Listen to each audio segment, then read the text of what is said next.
The house sat at the end of Cutter's Road, like a warning.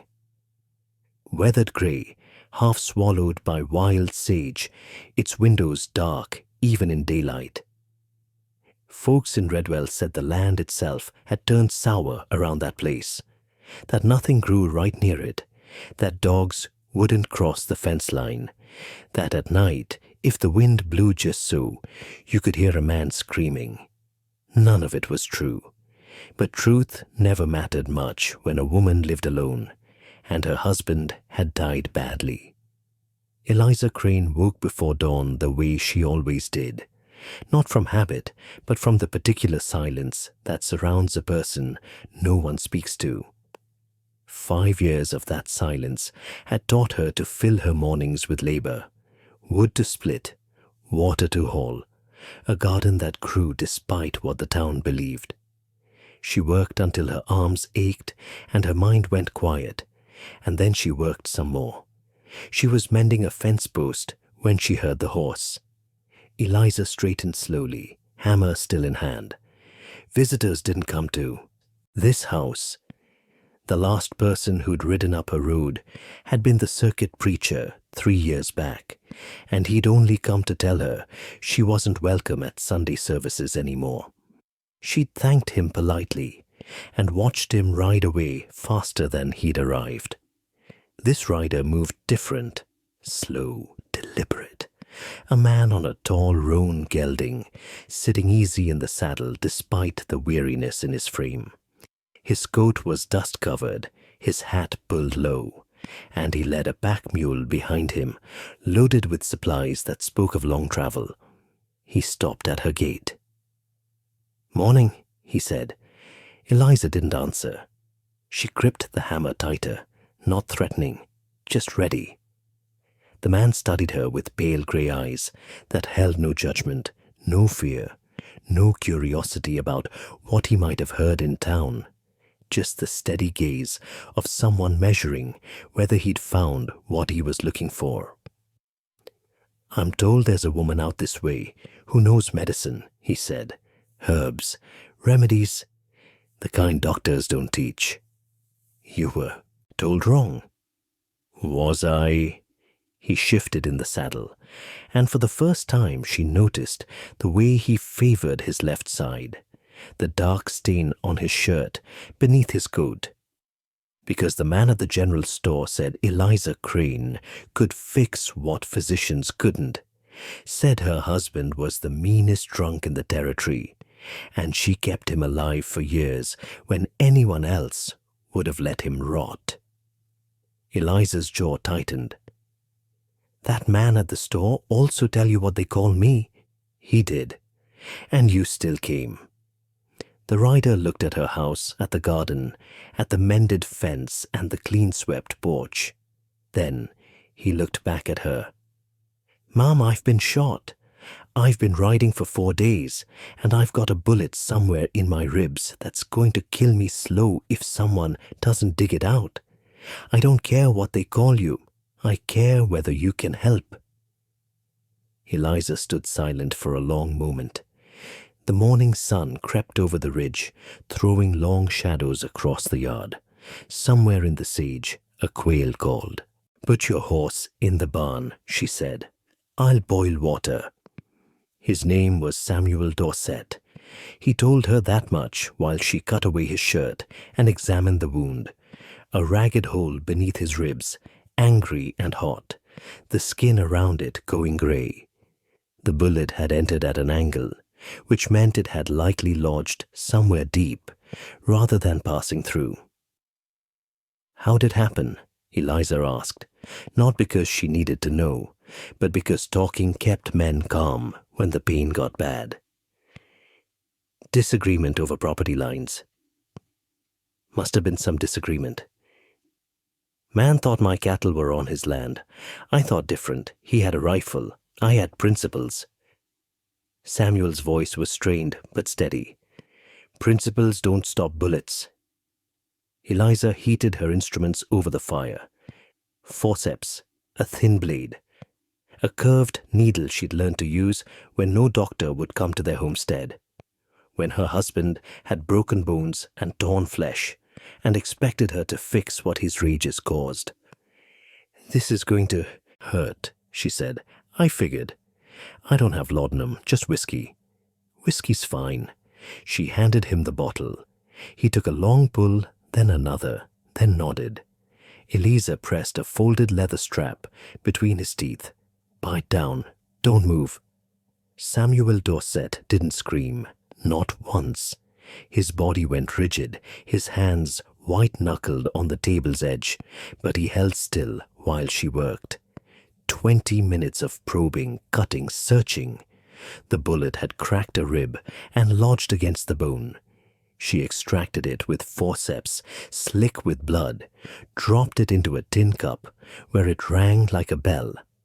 Then she stitched him closed, packed the wound with a poultice of yarrow and comfrey, and bound his ribs with clean cloth. When she finished, his face was grey as ash, but his eyes were open. "You'll live," she said, "if infection doesn't set in." "And if it does?" "Then you won't." Samuel almost smiled. "You don't soften things much, do you?" "Never saw the point." She helped him to the small room off the kitchen, a space that had once been storage, now fitted with a narrow bed and a window that faced east. He was asleep before she pulled the blanket over him. Eliza stood in the doorway, watching his chest rise and fall. A stranger in her house, a man who'd knocked on her door when no one else would. She didn't know what to make of it. 3 days passed. Samuel's fever broke on the second night, and by the third morning he was sitting up, color returning to his face. Eliza brought him broth, then bread, then slices of salt pork fried in her iron skillet. He ate without complaint and asked for nothing he wasn't offered. On the fourth day, he walked to the porch and sat in the chair her husband had once claimed as his own. "You've got good land here," he said when she brought him coffee. "Had better before the talk started." Samuel looked out at the overgrown fields, the fence line that needed more repair than one woman could manage. "What happened? With your husband, I mean, if you don't mind my asking."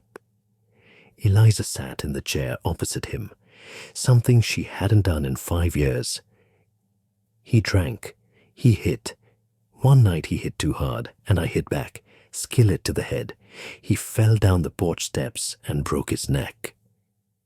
She said it plain, the way she'd said it to the sheriff, to the judge, to anyone who'd asked before they stopped asking and started assuming. "Self-defense," Samuel said. "That's what the court ruled." But the town didn't agree. The town decided a woman who kills her husband is a woman who wanted him dead. Eliza's voice held no bitterness, only the worn smooth edges of an old wound. "Didn't matter that he'd cracked my ribs twice, broke my arm once, knocked out 2 teeth. What mattered was that I survived, and he didn't. Folks don't forgive that." Samuel was quiet for a long moment. The wind moved through the sage, carrying the smell of dust and distance. "My wife died in childbirth," he said, 3 years ago. The baby too. People told me it was God's will, that I should accept it, move on." He looked at his hands, scarred and calloused, hands that had built things and broken things and buried what he loved most. "I don't think God had anything to do with it. I think sometimes the world just takes, and we're left to figure out how to keep standing." Eliza didn't respond. There was nothing to say to that kind of truth. A week after Samuel arrived, the riders came. Eliza saw them from the kitchen window. 4 men on horseback, moving slow up Cutter's Road. She recognized the one in front. Dale Whitmore, her husband's brother. A man who'd sworn at the funeral that she'd pay for what she'd done.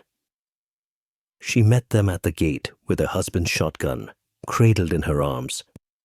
"Morning, Dale." Eliza. He didn't dismount. His eyes moved past her to the house, to the barn, to the smoke rising from her chimney. Heard you got a visitor. What of it? Man rode into town, shot up and bleeding. Now he's staying with the devil's widow.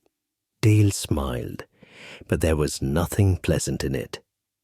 Folks are wondering what kind of woman takes in a stranger, what kind of business she's running. Folks can wonder all they like. Maybe we should have a look.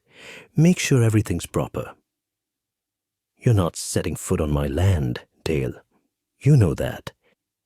He leaned forward in his saddle. You got a wanted man in there, Eliza? Someone running from the law? Maybe I should wire the marshal, have him come out and... You should leave. The voice came from behind her. Samuel stood on the porch, pale but steady, his hand resting on the pistol at his hip. He'd dressed himself somehow, and walked out on legs that shouldn't have carried him. Dale's smile faded. Who the hell are you? Man who's wondering why 4 armed riders are threatening a woman alone on her own property. Samuel stepped down from the porch, slow, deliberate, each movement carrying a weight that had nothing to do with his injury. I'm also wondering what kind of men that makes you. This ain't your concern, stranger. I'm making it my concern. The air went tight. Eliza watched Dale's hand drift toward his holster, watched his men shift in their saddles. Samuel didn't move, didn't blink, just stood there like a man who'd already decided how this would end and had made peace with it. There's 4 of us, Dale said. I can count. Something in Samuel's voice made Dale hesitate.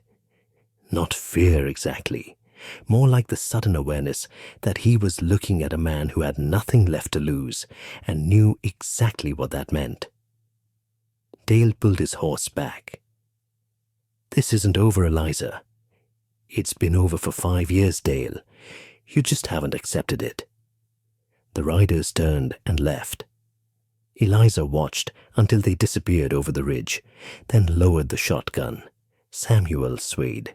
She caught him before he fell. That night, after she'd redressed his wound and made him drink willow bark tea, she sat by his bed and asked the question she'd been holding. Why did you do that? You could barely stand. Samuel looked at her in the lamplight. Because someone should have done it years ago. You don't even know me. I know enough. He closed his eyes, exhaustion pulling at him. I know you saved my life when you had every reason to let me die. I know you've survived things that would have broken most people. And I know that house feels different now than it did when I first rode up. Different how? Less like a place waiting for something bad to happen, more like a place that might finally get some peace. Eliza didn't answer.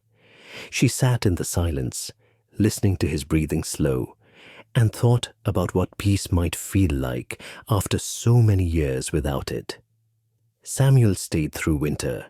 He mended the fence line, repaired the barn roof, rebuilt the porch steps where her husband had fallen and died. He didn't ask permission. He simply worked, day after day, like a man, paying a debt he hadn't named. Spring came late to Cutter's Road, but when it came green. Eliza found him one morning standing at the edge of her garden, watching the first shoots push through the soil. Folks in town will keep talking, she said. Let them. They'll say things about you too now, about what kind of man keeps company with the devil's widow. Samuel turned to look at her. The gray was gone from his face. The wound had healed clean, leaving only a scar he'd carry the rest of his life. They can call you whatever they want, he said. I know what I see. And what's that? A woman who deserved better, who still does. Eliza looked at the garden, at the mended fences, at the house that no longer felt like a warning. "Maybe we both do," she said. The wind moved through the sage, warm now, carrying the smell of new growth. And for the first time in 5 years, Eliza Crane didn't feel alone.